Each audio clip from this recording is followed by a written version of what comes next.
Exodus chapter 8, the second plague, frogs. Then the Lord said to Moses, "Go into Pharaoh and tell him, 'This is what the Lord says, let my people go, so that they may worship me. But if you refuse to let them go, then I will plague all your territory with frogs. The Nile will swarm with frogs. They will come up and go into your palace, into your room, and on your bed, into the houses of your officials and you people, and into your ovens and kneading bowls. The frogs will come up on you, your people, and all your officials." The Lord then said to Moses, "Tell Aaron, stretch out your hand with your staff over the rivers, canals, and ponds, and cause the frogs to come up onto the land of Egypt." When Aaron stretched out his hand over the waters of Egypt, the frogs came up and covered the land of Egypt. But the magicians did the same thing by their occult practices and brought frogs up onto the land of Egypt. Pharaoh summoned Moses and Aaron and said, "Ask the Lord to remove the frogs from me and my people. Then I will let the people go, and they can sacrifice to the Lord." Moses said to Pharaoh, "You make the choice rather than me. When should I ask on behalf of you, your officials, and your people, that the frogs be taken away from you and your houses, and remain only in the Nile?" "Tomorrow," he answered. Moses replied, "As you have said, so you may know that there is no one like the Lord our God. The frogs will go away from you, your houses, and your officials, and your people. The frogs will remain only in the Nile."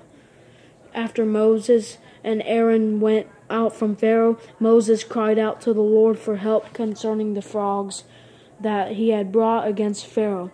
The Lord did as Moses had said. The frogs in the houses, courtyards, and fields died.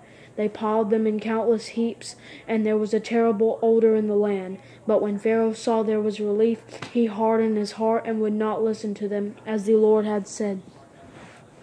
The third plague, gnats. Then the Lord said to Moses, "Tell Aaron, stretch out your staff and strike the dust of the earth, and it will become gnats throughout the land of Egypt."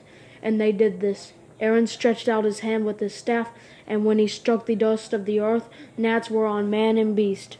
All the dust of the earth became gnats throughout the land of Egypt. The magicians tried to produce gnats using their occult practices, but they could not. The gnats remained on man and beast. "This is the finger of God," the magicians said to Pharaoh. But Pharaoh's heart hardened, and he would not listen to them as the Lord had said. The fourth plague, swarms of flies. The Lord said to Moses, "Get up early in the morning and present yourself to Pharaoh when you see him going out to the water. Tell him, 'This is what the Lord says.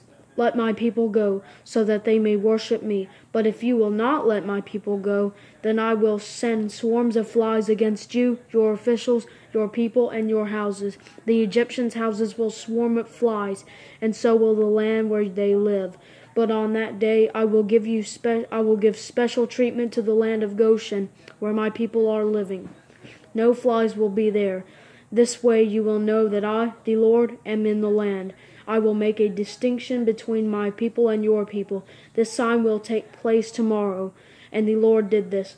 Thick swarms of flies went into Pharaoh's palace and his officials' houses.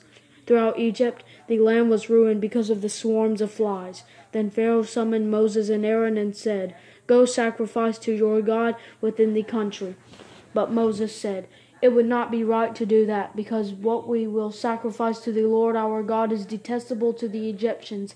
If we sacrifice what the Egyptians detest in front of them, won't they stone us? We must go a distance of 3 days into the wilderness and sacrifice to the Lord our God, as he instructs us."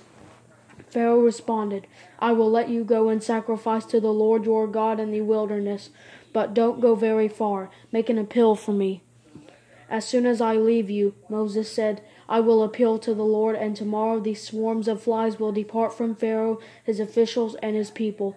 But Pharaoh must not act deceptively again by refusing to let the people go and sacrifice to the Lord." Then Moses left Pharaoh's presence and appealed to the Lord. The Lord did as Moses had said. He removed the swarms of flies from Pharaoh, his officials, and his people. Not one was left. But Pharaoh hardened his heart this time also, and did not let the people go.